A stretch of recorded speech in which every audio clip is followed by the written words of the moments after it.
Hello friends, इस lecture के अंदर जो है हम लोग डिस्कस करने जा रहे हैं कुछ फंडामेंटल फार्मूला। टॉपिक का नाम है various measure of central tendency.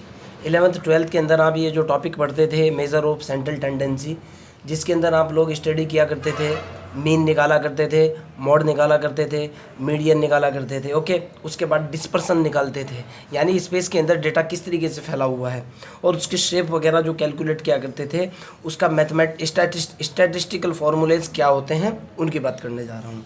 Okay, मैं कहने जा रहा हूँ कि various measure of central tendency. Okay, यानी जो अगर आपको कोई डिस्ट्रीब्यूशन दिया हुआ है उसके सेंटर में डेटा किस तरीके से वेरिएट करता है, किस तरीके से मूव करता है, ओके, और किस तरीके से डिस्पर्स होता है, उसकी प्रॉपर्टी की बात करने जा रहा हूँ।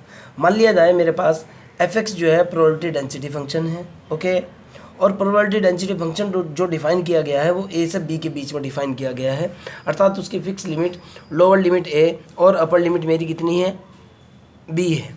तो सबसे पहले हमारे पास होता है हार्मोनिक मीन, अर्थमेटिक मीन या सिंपली मीन। जो आप एसएससी वगैरह के अंदर मीन निकालते हो कि sum of the data divided by number of data, okay, x1 plus x2 plus x3 plus xn divided by n, okay, वो तो डिस्क्रीट डेटा के लिए होता है। अगर आपके पास कंटिन्यूस डेटा है, कंटिन्यूस डेटा का मतलब होता है अगर आपको कोई इंटरवल गिवन है तब अर्थमेटिक मीन निकालोगे integration a to b x into f x d x, जहाँ एफ एक्स आपके पास प्रोबेबिलिटी डेंसिटी फंक्शन होता है। ओके, आप जो 9th 10th तक या 11th 12th तक जो कैलकुलेट करते आए हो मीन को, वो सिंपली डिस्क्रीट डेटा के लिए कैलकुलेट करते आए हो।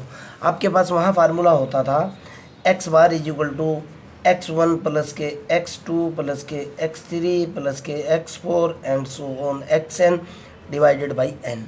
ओके, ये आपने मीन निकालने का, माध्य निकालने का या औसत निकालने का ये फार्मूला पढ़ा था। लेकिन ये जो फार्मूला था ये डिस्क्रीट डेटा के लिए था। डिस्क्रीट डेटा का मतलब क्या होता है, अगर ये एक्स एक्सिस और वाई एक्सिस के अंदर एक पॉइंट यहाँ है, दूसरा यहाँ है, तीसरा यहाँ है, चौथा यहाँ है, पांचवा यहाँ है, ओके, अगर इस तरह से डेटा फैला हुआ है ये उसके लिए था। लेकिन अगर आपको फंक्शन दिया हुआ है, कोई डेंसिटी फंक्शन अगर आपको दिया हुआ है, तब उसके लिए अर्थमेटिक मीन का फार्मूला होता है integration a to b x f x d x. पहला फार्मूला तो ये है जो कि आपको याद रखना है। मैं भी कुछ नहीं कर पाऊंगा भाई, अगर आपके फार्मूले ही क्लियर नहीं होंगे तो जाहिर सी बात है आपको प्रॉब्लम आती रहेगी। और हाँ, 11th क्लास के अंदर या 10th क्लास के अंदर हमारे पास सिर्फ एक मीन होता था जिसको बोलते थे समांतर माध्य। यहाँ हमारे पास मीन होंगे 3। पहला होगा अर्थमेटिक मीन, सिंपली औसत या समांतर माध्य। दूसरा होगा हार्मोनिक मीन। तीसरा होगा हमारे पास geometric mean. Okay, harmonic mean arithmetic mean का एकदम उल्टा होता है। अगर आप अर्थमेटिक मीन निकाल लोगे और उसको एकदम 1 से डिवाइड, उसका उल्टा कर दोगे, यानी 1 डिवाइडेड बाई अर्थमेटिक मीन, जो भी निकल करके आएगा उसको बोलते हैं harmonic mean. Okay, simple definition होती है, हार्मोनिक मीन को डिनोट किया जाता है h से। ओके, और अगर आप हार्मोनिक मीन कैलकुलेट करना चाहते हो तो x की जगह 1/x रिप्लेस करोगे और सेम इंटीग्रेशन करोगे a to b 1/x f x into d x. This is the formula for harmonic mean, इससे कैलकुलेट किया जाएगा। Number 3 geometric mean. ओके, जो थर्ड मीन जो होता है मैथमेटिकल स्टैटिस्टिक्स के अंदर वो होता है geometric mean. And the geometric mean can be defined as log g is equal to integration a to b log x f x into d x. Okay, geometric mean के लिए हमेशा log का use करना है, arithmetic mean के लिए 1/x का use करना है, सिंपली मीन के लिए आपको x का यूज़ करना है। फिर बता रहा हूँ, 11th क्लास के अंदर जो हमारे पास मीन होता था सिंपली होता था समांतर माध्य। समांतर माध्य बोले तो औसत, औसत का मतलब निकलता था x1 plus x2 plus x3 plus x4 up to xn divided by n। ये जो वैल्यू चलती थी हमारे पास चलती थी डिस्क्रीट डिस्ट्रीब्यूशन के लिए। हमारे पास डिस्ट्रीब्यूशन भी 2 तरह के होते हैं, एक डिस्क्रीट डिस्ट्रीब्यूशन होता है, एक कंटिन्यूअस डिस्ट्रीब्यूशन होता है। डिस्क्रीट डिस्ट्रीब्यूशन के अंदर डेटा फैला हुआ होता है, जैसे कैसे फैला हुआ होता है, जैसे एक प्लेयर जो है, एक बॉलर जो है ना बॉल फेंक रहा है, उसकी बॉल स्पेस के अंदर जो पड़ रही हैं, ओके, इस तरह का जो डेटा होता है इसको बोलते हैं हम डिस्क्रीट डिस्ट्रीब्यूशन। दूसरा होता है हमारे पास कंटिन्यूअस डिस्ट्रीब्यूशन, जैसे कंटिन्यूअसली मैं आपसे बात किए जा रहा हूँ, बीच में रुक नहीं रहा हूँ, ओके, या फिर इलेक्ट्रिसिटी कंटिन्यू पास हो रही है, या फिर बहुत सारे ऐसे एग्जाम्पल्स हैं जिसमें डेटा फ्लुएंसी के साथ बहता है, रुकता नहीं है, उसको बोलते हैं कंटिन्यूअस डिस्ट्रीब्यूशन। और यहाँ मैं जो बात करने जा रहा हूँ कंटिन्यूअस डिस्ट्रीब्यूशन की बात कर रहा हूँ। कंटिन्यूअस डिस्ट्रीब्यूशन के अंदर जो मीन होते हैं वो 3 होते हैं। पहले वाला अर्थमेटिक मीन, दूसरे वाला हार्मोनिक मीन, तीसरे वाला जियोमेट्रिक मीन। अर्थमेटिक मीन के लिए आपका फार्मूला x f(x) dx होता है। हार्मोनिक मीन अर्थमेटिक मीन का एकदम उल्टा होता है, यानी x की जगह आप 1/x का यूज़ करोगे। जियोमेट्रिक मीन के लिए x की जगह log x का यूज़ किया जाता है। तीनों फार्मूले फिक्स हैं PhD तक के लिए, कोई ज़रूरी नहीं है बी स्टेट के लिए यूँ, MSc PhD तक के लिए तीनों फार्मूले फिक्स हैं, इसी का यूज़ किया जाना है। क्लियर। आगे की तरफ देखता हूँ, कुछ मूवमेंट्स भी होते हैं, उनकी बात करता हूँ। अगर बाय चांस आपको, भाई देखो सीधी सी बात है, ये जो मैं डिस्ट्रीब्यूशन थ्योरी से आपका टॉपिक स्टार्ट किया हुआ हूँ, इससे पहले जो टॉपिक होते हैं हमारे पास मेजर ऑफ सेंट्रल टेंडेंसी होता है, मेजर ऑफ स्क्यूनेस होता है, मेजर ऑफ कुर्टेसिस होता है। लेकिन बच्चों आपके सिलेबस में मेजर ऑफ स्क्यूनेस और मेजर ऑफ कुर्टेसिस ना हो करके डायरेक्टली डिस्ट्रीब्यूशन थ्योरी है, इसलिए ये फॉर्मूले आपको याद ही रखने होंगे। दूसरी बात ये है बेटा, ये सिलेबस नेट के अंदर भी है और गेट के अंदर भी है, मैं आपको ये भी बता दूं, जैम का भी टॉपिक है, ये IAS का भी टॉपिक है। बेस्ट यही है कि आप इनको याद रख लो तो ज़्यादा अच्छा है। पहले वाला फार्मूला, फर्स्ट मूवमेंट को डिनोट किया जाता है μ1 से। फार्मूला होता है integration a to b x f(x) dx, जो कि मीन के बराबर होता है। और ये फार्मूला होता है अबाउट ओरिजिन, बराबर किसके होता है, अर्थमेटिक मीन के बराबर होता है। एक्सपेक्टेड वैल्यू ऑफ x भी बोलते हैं, एक्सपेक्टेशन के अंदर मैं इसको आगे और भी डिटेल में बताने वाला हूँ। ये मीन का फॉर्मूला होता है। सेकंड मोमेंट जो होता है वो होता है μ'। अगर दो सेकंड मोमेंट होगा तो सेम इंटीग्रेशन होगा x² f(x) × dx, यानी सेकंड मोमेंट होगा x² का यूज़ किया जाएगा, थर्ड मोमेंट होगा x³ का यूज़ किया जाएगा। अगर rth मोमेंट होगा तो आप x⁻r f(x) dx का यूज़ करोगे, इंटीग्रेशन सेम रहेगा। ओके, rth मोमेंट आप इससे कैलकुलेट करोगे, थर्ड मोमेंट आप इस फॉर्मूले से कैलकुलेट करोगे, सेकंड मोमेंट आप इस फॉर्मूले से कैलकुलेट करोगे, फर्स्ट मोमेंट आप इस फॉर्मूले से कैलकुलेट करोगे। अब मोमेंट भी 2 तरीके से कैलकुलेट किए जाएंगे, पहले बार 3 तरीके से कैलकुलेट किए जाएंगे। Moment about the origin, moment about any point, moment about the mean. फिर बता रहा हूँ, हमारे पास बी स्टेट के लिए मोमेंट जो कैलकुलेट किए जाते हैं वो 3 तरीके से। 11th 12th में तो सिंपल ही एक मेथड है कि भाई आप मोमेंट निकाल लो, first moment, second moment, third moment. यहाँ 3 मेथड है। Number 1 moment about the origin, origin के रिस्पेक्ट में मूवमेंट कैसे होगा। Movement about the mean, mean के रिस्पेक्ट में मूवमेंट कैसे होगा। Movement about any arbitrary point, यानी अपनी मर्जी से अगर कोई पॉइंट ले लिया जाए उसके रिस्पेक्ट में मूवमेंट, यानी डेटा किस तरीके से मूव करता है। ओके, अबाउट ओरिजिन के लिए सिंपल आपके सामने है। अगर मैं कहता हूँ movement, first movement about the mean, तो आप इसके अंदर से ये जो x था x माइनस के मीन करोगे। Clear. Same integration a to b x minus mean into probability density function into dx। Okay, इसको इंटीग्रेट कर लोगे, आपका फर्स्ट मोमेंट निकल जाएगा अबाउट मीन के रिस्पेक्ट में। उसी तरीके से आपका सेकंड मोमेंट निकल करके आएगा, अगर आप मीन के रिस्पेक्ट में निकालना चाहते हो μ2' होगा, इंटीग्रेशन a to b होगा x माइनस मीन का complete square into f(x) into dx। आप थर्ड मोमेंट निकालना चाहते हो, फार्मूला सेम हो जाएगा μ3' equal to integration of a to b x minus के मीन की power 3 f(x) into dx। Clear, no problem. rth moment निकालना चाहते हो अबाउट द मीन, सेम निकल जाएगा, कोई दिक्कत वाली बात नहीं है। आगे की तरफ चलते हैं भाई।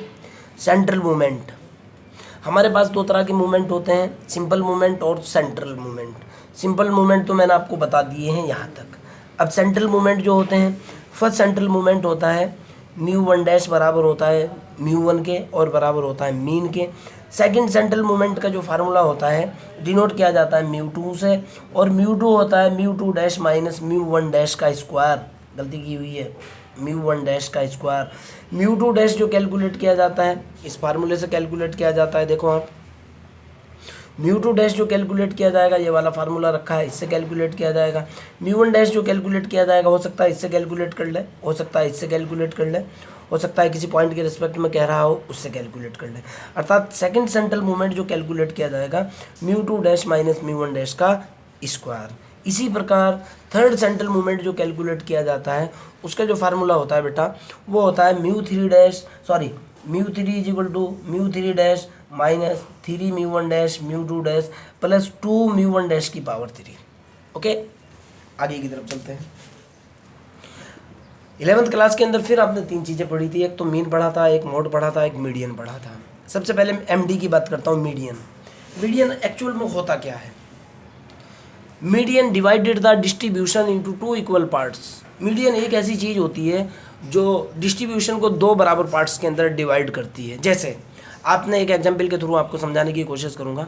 आप अपना घर बनाया होगा, घर बनाने के अंदर जो फ़ैन लगाया जाता है ना, ओके, जो फ़ैन लगाया जाता है घर के अंदर, आर्किटेक्चर इंजीनियर जो फ़ैन को डिज़ाइन करता है कि फ़ैन को यहीं सेट करना है, स्टैटिस्टिकल डेटा के अकॉर्डिंग वो मीडियन की पोजीशन पर सेट किया जाता है। दूसरा एग्जांपल बता रहा हूँ।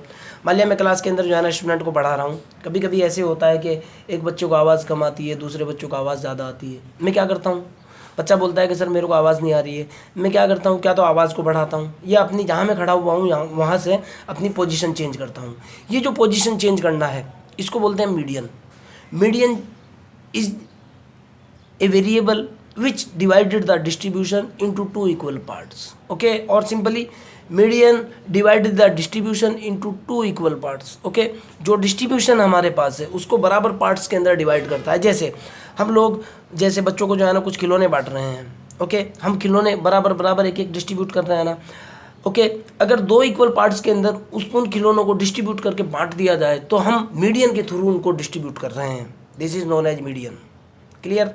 मैथमेटिकली क्या होता है, मैथमेटिकली होता है लोअर लिमिट जो दे रखी है वो, अपर लिमिट होती है median into distribution density function into dx। Okay, overall integration a to median, MD भी लिख सकते हैं इसको, fx इंटू dx, या m टू b यानी मीडियन से लेकर अपर लिमिट तक fx इंटू dx।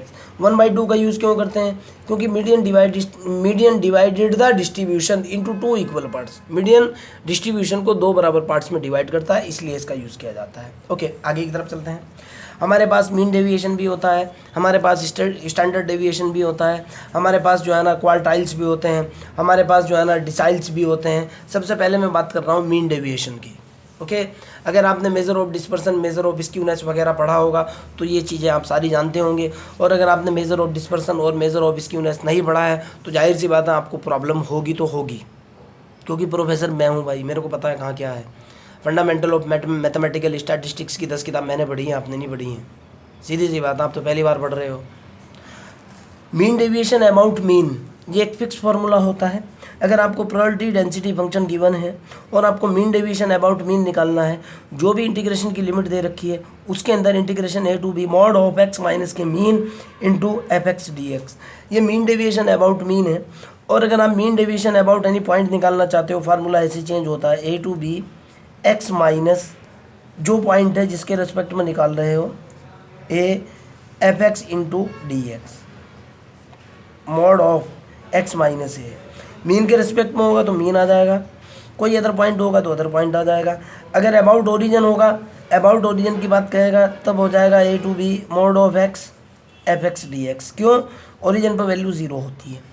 क्लियर है ना, ये ओरिजिन के लिए फार्मूला हो जाएगा, ये एनी पॉइंट के लिए फार्मूला हो जाएगा, एनी पॉइंट के लिए फार्मूला हो जाएगा, और ये मीन के लिए तो है। आगे चलते हैं, अब देखते हैं क्वार्टाइल्स क्या होता है भाई।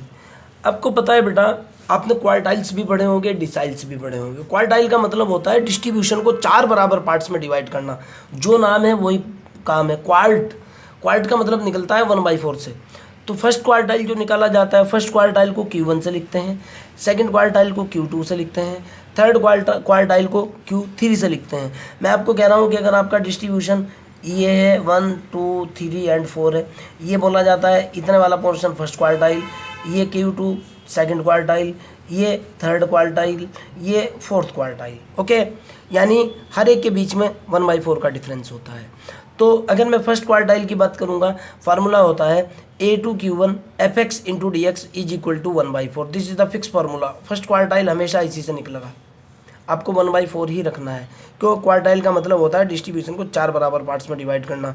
जब एक की बात करोगे आप 1/4 हो जाएगा, 1/4 ही हो जाएगा, यहाँ से 2/4 हो जाएगा, यहाँ से 3/4 हो जाएगा, यहाँ से 4/4 हो जाएगा। अगर आप सेकंड क्वार्टाइल की बात करते हो कि सर सेकंड क्वार्टाइल के लिए क्या होगा, सेम कंसेप्ट, सेकंड क्वार्टाइल निकल करके आ गया A2Q2 Fx dx is equal to 1/2। अगर आप थर्ड क्वार्टाइल, ये Q2 हो जाएगा। अब अगर आप थर्ड क्वार्टाइल की बात कर रहे हो A2Q3 Fx dx is equal to 1/4, 2/4, ये हो जाएगा 3/4। अगर आप फोर्थ क्वार्टाइल की बात कर रहे हो A2Q Fx dx is equal to 4/4, बोले तो 1। ऐसे चलता है, पहले वाला 1/4, दूसरा 2/4, तीसरा 3/4, चौथा 4/4। क्वेश्चन के अंदर साफ होगा कि आपको पहला क्वार्टाइल निकालना है, दूसरा निकालना है, तीसरा निकालना है, चौथा निकालना है। ओके, डिसाइल्स की बात करते हैं। डिसाइल्स का मतलब होता है कि डिस्ट्रीब्यूशन को 10 इक्वल पार्ट्स के अंदर डिवाइड कर देना, सेम कंसेप्ट। ओके, बस 1/4 की जगह 1/10 आना है। जैसे मैंने A2DI लिखा है, DI का मतलब हो सकता है फर्स्ट डिसाइल हो, सेकंड डिसाइल हो, थर्ड डिसाइल हो या 10th डिसाइल हो। अगर आप फर्स्ट डिसाइल कैलकुलेट करोगे, आपके पास फार्मूला होगा A2D1 Fx dx is equal to 1/10। Second decile calculate करोगे A2D2 Fx dx is equal to 2/10। Third decile calculate करोगे तो कितना होगा A2D3 Fx dx is equal to 3/10। 10वां डिसाइल कैलकुलेट करोगे 10/10 आ जाएगा। ओके, इस तरह से चलने हैं बेटा। कुछ और भी फार्मूले हैं। ओके, लेक्चर बहुत ज़्यादा बढ़ जाएगा, इसलिए मैं सारे अगले पोर्शन के अंदर जो है ना रिमेनिंग फार्मूले बताऊंगा। उसके जस्ट बाद जो लास्ट लेक्चर के अंदर मैंने आपको प्रोबेबिलिटी डेंसिटी फंक्शन के बारे में बताया था, उसके कुछ क्वेश्चन भी बताऊंगा। ओके, इस लेक्चर के अंदर इतना ही।